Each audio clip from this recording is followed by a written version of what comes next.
इकडे 2 टाका तिकडे 2 टाका असं काही आहे का? असं काय असतं तर मी सुद्धा इकडे आलो नसतो.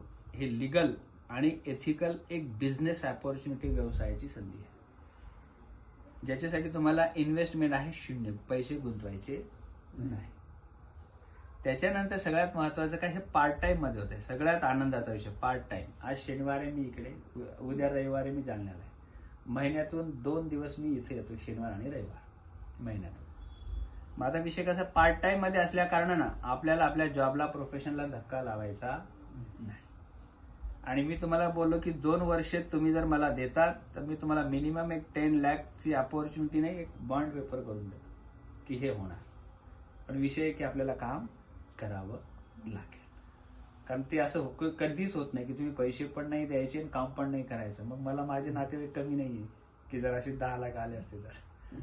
खरंच काय असं माहितीये का, की ज्या माणसाच्या अंतर्गत काही क्वालिटीज असतात ना, ती क्वालिटी पैसा बनवते, माणूस नाही बनवत. जी नोकरी आज आपण करतो ना, त्याच्यासाठी आपण काही ना काही एज्युकेशन घेतलंय, म्हणजे क्वालिटी बिल्ड केली. ह्या बिझनेसमध्ये पण आपल्याला क्वालिटी बिल्ड करावी लागेल.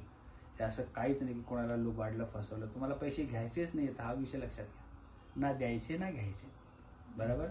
मग आता विषय कसा आहे की याला मी का करावं, पहिला हा प्रश्न माझ्यासाठी आहे. म्हणजे मी इतकं पेट्रोल डिझेल जाळत, इतकं टोल टाल देत जर इथपर्यंत आलो तर माझा हा का एकदम स्ट्रॉंग आहे.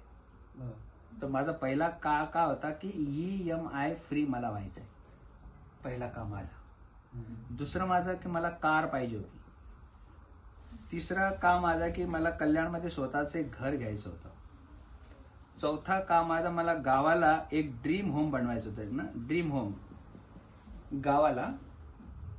माझं फॉरेन ट्रिप मला करायची होती, माझा का. Child better education. आणि या सगळ्यापेक्षाही महत्वाचं मला पॅरेंट्स केअर. मी आई वडिलांशी खूप प्रेम करतो एकदम, म्हणजे माझं एकदम अलगच आत्मा आहे त्यांच्याविषयी. पॅरेंट्स केअर, आई वडिलांची सेवा. तर ह्या गोष्टींनी मला ह्या कामाला भाग पाडलं की मी आता सुद्धा जालने, औरंगाबादला येऊ शकलो. जर मी तुम्हाला विचारलं की तुमचा काय का असू शकतो याच्यातला, तुमच्यासारखं आहे, दुसरं काही आहे ना. पण एक असं एखादं असं असतं फार टोचतं आपल्याला प्रत्येक महिन्यात. तिथे EMI ते काय, किती EMI जातो तुमचा? 10 तारखेला माझं 39,000. हा, सगळ्यात पहिले या सरांसाठी तुम्ही टाळ्या वाजवायचं ना. ओरिजिनल पर्सनॅलिटी, ओरिजिनल पहिल्यापासूनच. मी तुम्हाला नंतर नामदेव बेलदार एक आपल्या बिझनेसमध्ये JLP जिल्हा परिषदेचे शिक्षक आहे. 2019 साली डिसेंबर महिन्यात हाच प्रश्न मी त्यांना विचारला. तर जसं तुम्ही आता पटकन आकडा सांगितला ना 39,000, तसं त्यांनी सांगितलं सर हे माझं 2 BHK घर आहे, मी विकायला काढलंय, याचा हप्ता मला भरला जात नाही. म्हटलं 2 वर्ष ऐकता का आपलं, घर विकण्याची गरज पडणार नाही. सर जर पैसा येणार असेल आणि प्रामाणिकपणाचं काम असेल तर मी जीव लावून मेहनत करायला तयार आहे, पण पैसा आला पाहिजे. म्हटलं डन. जे घर त्यांनी विकायला काढलं होतं ते तर विकलंच नाही, म्हणजे एकाच वर्षात त्यांनी हुंडाईची वेन्यू कार घेतली. आज नामदेव बेलदारच्या बिझनेसमधलं इन्कम जे आहे वार्षिक, हे 30-35 लाखाच्या पुढे आहे, फक्त 4 वर्षात. जरुरी नाही की आपण त्यांच्यासारखी मजल मारू, पण आपले हप्ते तर भरू. 39,000. अजून कुठला हप्ता आहे तुमचा? बस माझं एवढंच आहे. मॅडम तुमचे 32. हे दोघांचे हप्ते चाललेत तुमचे. हे का चाललेत माहिती तुम्हाला? कारण की आपण वडिलोपार्जित श्रीमंत नाही. माझे 70,000 का होते? कारण की आमची कोरडवाहू शेती होती, ती दुसऱ्याकडे गहाण होती, 5 रुपये टक्क्याचा पैसा होता, बँकेचे कर्ज, सावकाराचं कर्ज, भावाचं लग्न, असं करून मी सुद्धा ते फेडण्यासाठी मी कर्जात अडकलो. जसं इकडे औरंगाबादला ADCC बँक असेल, आता ती SDCC झाली असेल, तसं ठाण्याला TDCC. तर पहिलं 5.5 लाखाचं लोन तिथून काढलं, मग HDFC, मग SBI, असं पूर्ण 70,000 EMI. असा पेमेंट यायचा आणि असा जायचा. काळीच तुटायचं, पण नाईलाज, काहीच नाही करू शकत. आणि जर एक EMI बाउन्स केला तुम्ही तर डबल पुढच्या महिन्यात. जर या महिन्यात 1 देऊ शकलो तर पुढे 2 कसे द्यायचे? तर मला 350 सिबिल स्कोर होता. आणि वसुलीवाल्याचा फोन यायचाच. आणि आज त्या सगळ्या नोटिसा माझ्याकडे मी ठेवले, सगळ्या नोटिसा सगळ्या ठेवलेल्या आहेत. तर मुख्य कारण काय की ह्या गोष्टी आपल्याला फार जळजळीत आणि त्रासदायक. तर ह्याची टोटल किती माहिती तुम्हाला? की 39 आणि किती होतं 71,000. म्हणजे किती मिळतच होते बघा. मला 70,000 होता, तुम्हाला 71,000 आहे. पण इथं तुम्ही दोघं होते, मी एकटाच होतो. तर हे 70,000चं EMI जास्त नाही. तुम्ही जर डिसेंबर पर्यंत ऐकलं तरी होऊ शकतं. ऐकलं तर डिसेंबर पर्यंत. आता तुमचा का स्ट्रॉंग झाला. मग याच्यातून हे जर 70,000 यायला लागले तर तुमच्या इतर गोष्टींना हातभार लागते. तर EMI फ्री मी झालो.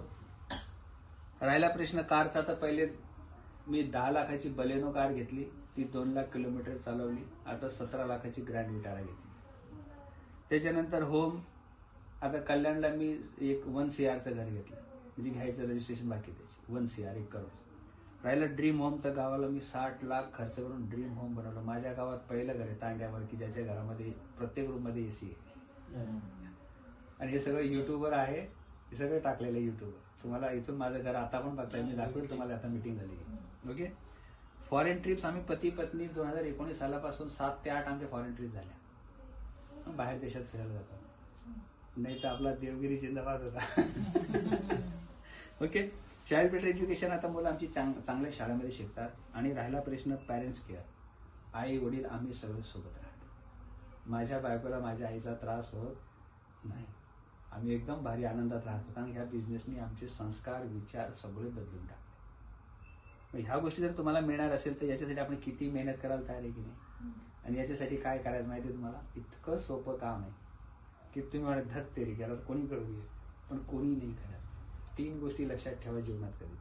पहिली गोष्ट, संधीचा शोध घेणे. माणसं मरून जातात पण त्यांना संधी सापडत नाही. चला संधी सापडली तर संधी समजून घेणे ही दुसरी स्टेप.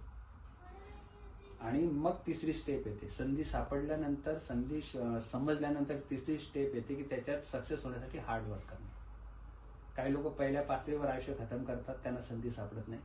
काहीच, कोणी हिरो मारो मग काही करून नोकरी, कोणी मगरी परेशान सो अनुग्रह केलं. काही लोक कसे राहतात, संधी भेटते त्यांना पण समजत नाही. अरे बरं झालं असतं तेव्हा ते करून घेतलं असतं, असे खूप लोक असतात. आणि तिसरे, संधी भेटते समजते पण त्यांना काम करायची दांगत नसते, हार्डवर्क करायचं असतं, त्यांना फक्त आहे तर पाहिजे असतं. आणि इथं जगातील जवळपास 95% लोक अटकून राहतात आणि 5% लोक ह्या जगावर राज्य करतात, जे संधीचं सोनं करतात. तर आता संधी तुम्हाला भेटली यांच्या माध्यमातून, समजून घेण्याची जबाबदारी तुमची.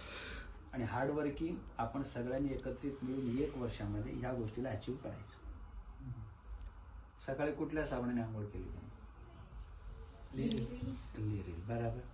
आणि हा प्रश्न कसा कॉमेडी सारखा आहे ना, एकदम असं कसं विचारताय. आता त्या लिरिलच्या पाठीमागे जो लिरिलचा मालक आहे हा पैसा म्हणतो, बरोबर आहे. आपला फक्त फेसच जातो, पैसा येतो का? नाही. बरं मला सांगा, कुठून आणता बरं तो लिरिल तुम्ही? एकदम बरोबर. ते तुमची जुनी दुकान आहे. काय ते? जुने दुकान. आणि मी तुम्हाला आता एक नवीन दुकान दाखवतो. अच्छा, तुम्हाला झोमॅटो माहिती असेल, आपण ऑर्डर पण करतो. तुम्हाला ते झोमॅटोचं एकही हॉटेल नाही, एकही किचन नाही त्याचं. दुसऱ्याकडून घेतात बरोबर.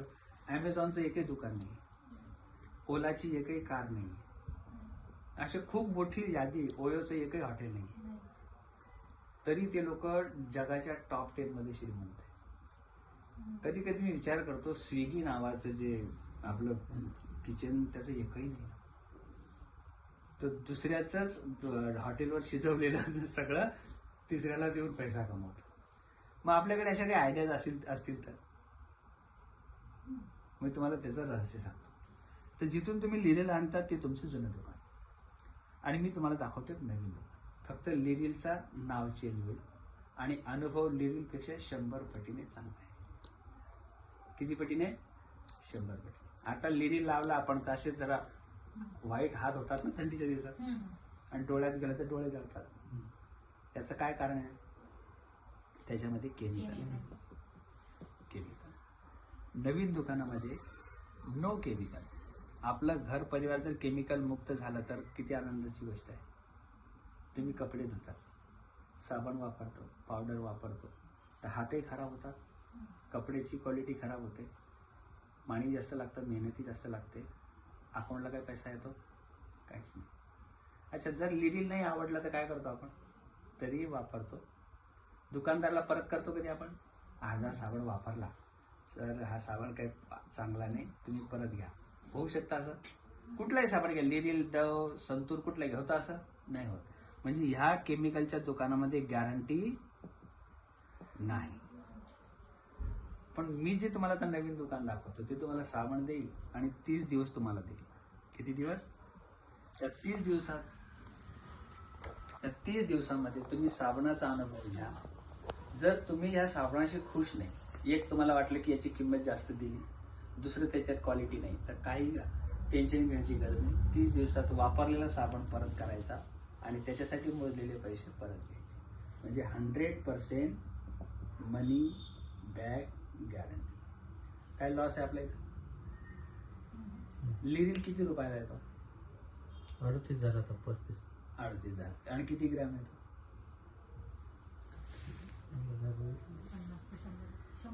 नाही, 100 ग्रॅम लिरिल 38ला येणारच नाही.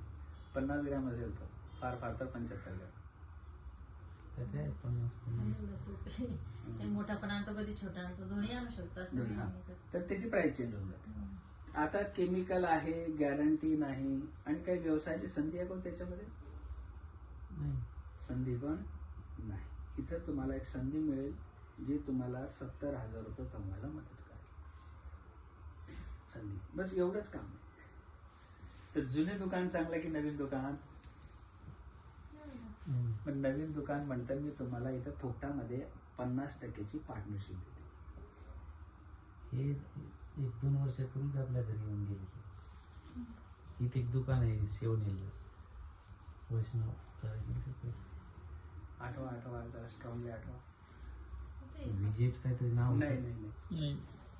ते काही लोक काय वैष्णव मिस्टर कोण करत होतं का आपण किती आता का नाही पण. आता हे दुकान तुम्हाला देणार 50%ची पार्टनरशिप. तुमच्याकडून काय मागते? आधार कार्ड, पॅन कार्ड आणि बँक डिटेल्स. बस एवढंच. आता आपल्या डोक्यात जसं तुम्हाला प्रश्नाला जर पैसे लावायचे नाही तर पैसे येतील कुठून?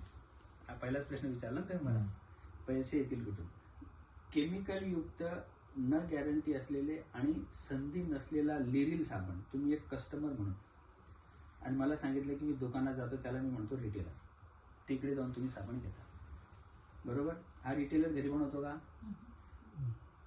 तो कुठे जातो? होलसेलरकडे. हा कुठे जातो? डीलरकडे. हा कुठे जातो? स्टॉकिस्टकडे. आणि इथं मॅन्युफॅक्चरिंग.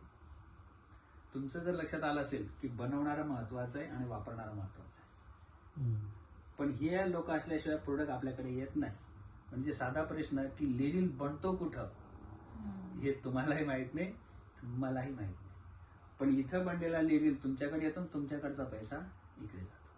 आपण MRP देतो, छापलेली किंमत, आपण देतो 100%, आणि कंपनी बनवते इथं 40%. हे सगळे मधले लोक आणि ऍडव्हर्टाइजमेंट मिळून 60% अमाऊंट घेऊन जातात. आता बनवण्यापेक्षा पोहोचवण्यात पैसा. आणि ही गोष्ट श्रीमंत लोकांच्या लक्षात आहे. त्यांनी ह्या लोकांना बाजूला केलं. इथून कंटेनर भरून प्रत्येक शहरात करोडो रुपये खर्च करून मॉल उभा केला. आता कस्टमर मॉलमध्ये चाललाय.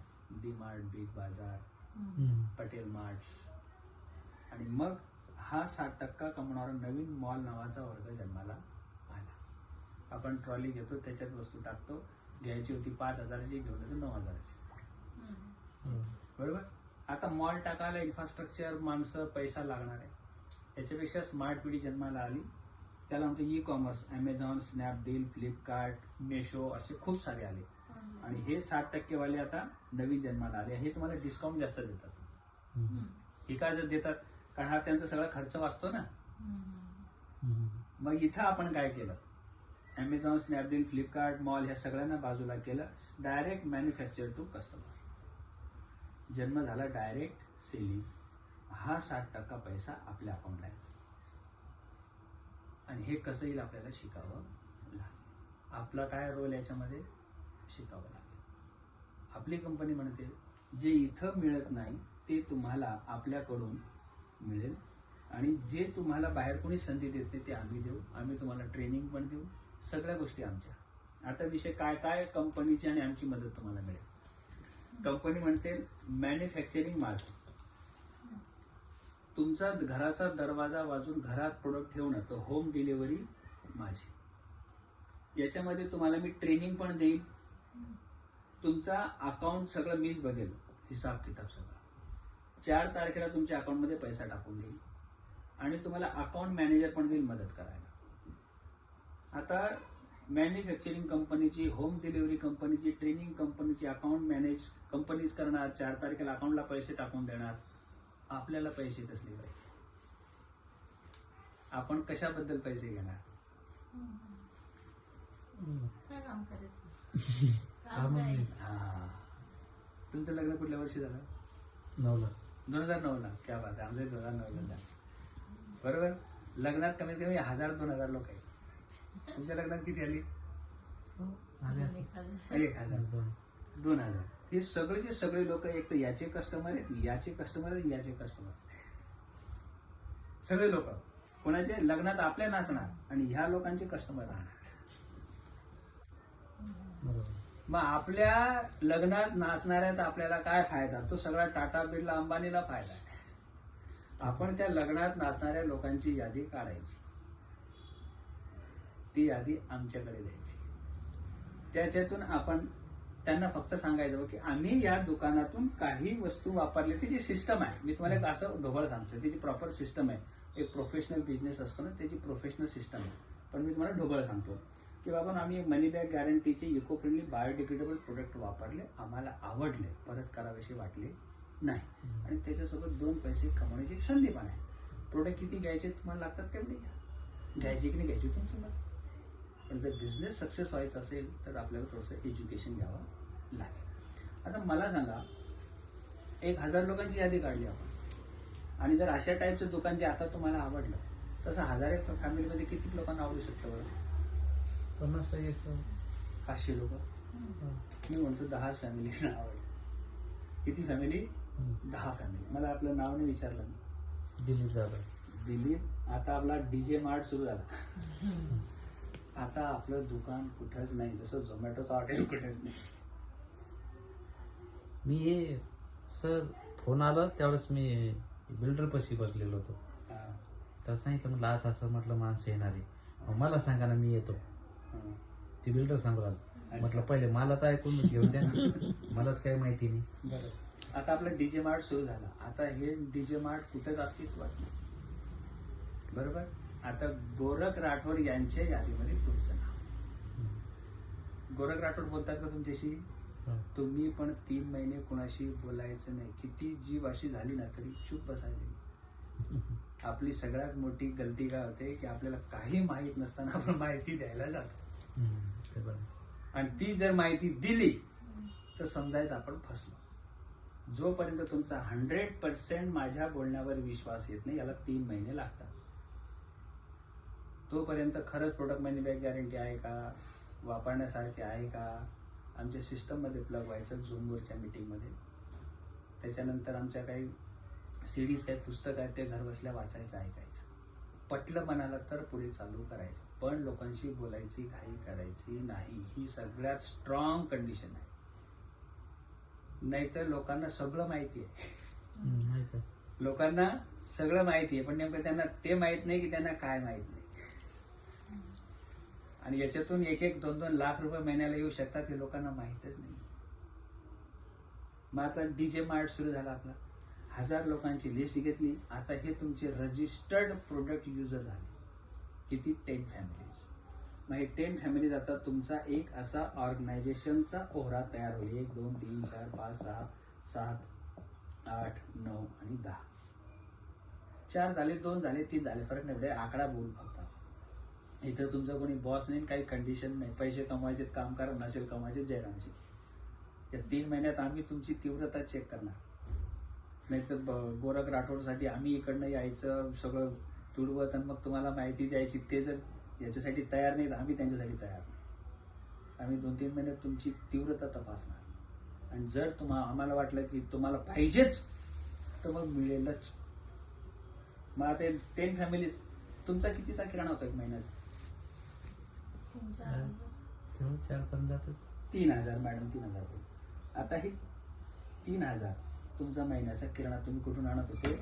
रिटेलर, अमेझॉन किंवा मार्ट, बरोबर. आता हे 10 फॅमिली पण तिकडे जात होत्या, पण आता तुमचं ऐकून त्यांनी दुकान बदललं. आता तुमचा 30,000चा धंदा झाला. कारण ह्या लोकांनी दुकान बदललं ना. कोणामुळे बदललं? तुमच्यामुळे, दिलीप जाधवचा फॅमिलीमुळे. मग काय होतं मॅडम याच्यामध्ये, एक 10% जरी तुम्हाला मिळाले, 10%, 3,000चं इन्कम चांगलं आहे, तुमचा किराणा फ्री झाला. राठोड सर, खरं येतात पैसे? 3,000 तुमचा किराणा फ्री झाला तर 10 लोकांना दुकान दाखवल्याचे 3,000 तर आले तर. पण तुम्ही दाखवायचं नाही बरं. 3 महिने किती बोलावं असं वाटलं तरी बोलायचं नाही. बरोबर. मग आता जसं तुमचे 3,000 रुपये फ्री झाले ना, आपण या 10 लोकांना मदत करू की त्यांचे 3,000 कसे फ्री होते. जसं तुमच्याकडे 1,000 लोकांची यादी होती, या लोकांकडे पण होती. ह्या लोकांची पण 1,000 लोकांची ओळखीची आहे. जसं तुमचे 10 लोक आले तसे 10 गुणिले 10 झाले आता 100 परिवार. किती? 100 परिवार. लक्षात येतं तुमचं मला काय म्हणायचं? मग आता काय होईल की 100 गुणिले 3,000 करा तर तुमचा जवळपास 3 लाखाचा टर्नओव्हर. 100 फॅमिलीज मध्ये 100 फॅमिलीला आपल्याला 6 महिने लागू शकतात. 6 महिने, 7 महिने, 8 महिने. बरोबर. मग याच्यात काय होतं माहिती तुम्हाला, आता तुमचा 3 लाखाचा धंदा झाला. या 10 फॅमिलीला काय मिळेल? हे जे 3,000 तुम्हाला मिळाले होते, जास्त मिळतात. मी आकडा कमी सांगितलं. या 10 फॅमिलीला 3,000 मिळतील. तुम्हाला काय मिळेल? 3 लाखाचे 10% काढले तर 30,000 एक्स्ट्रा इन्कम आलं तर काही ना काही हातभार लागला की नाही? एक जणाचा EMI फ्री झाला की नाही? मग पुढे 30 चे 60 90 करू आपण. आता एवढाच विचार करू ना. पुढचा विचार पुढे करू आपण. पहिले 30,000चा टार्गेट पुढील 6 महिन्यात. आता तुम्ही हे जे ऐकलं याच्यात काय डाऊट आहे तुम्हाला? काय नाही, घरगुतीच वापरायची वस्तू आहे सगळं.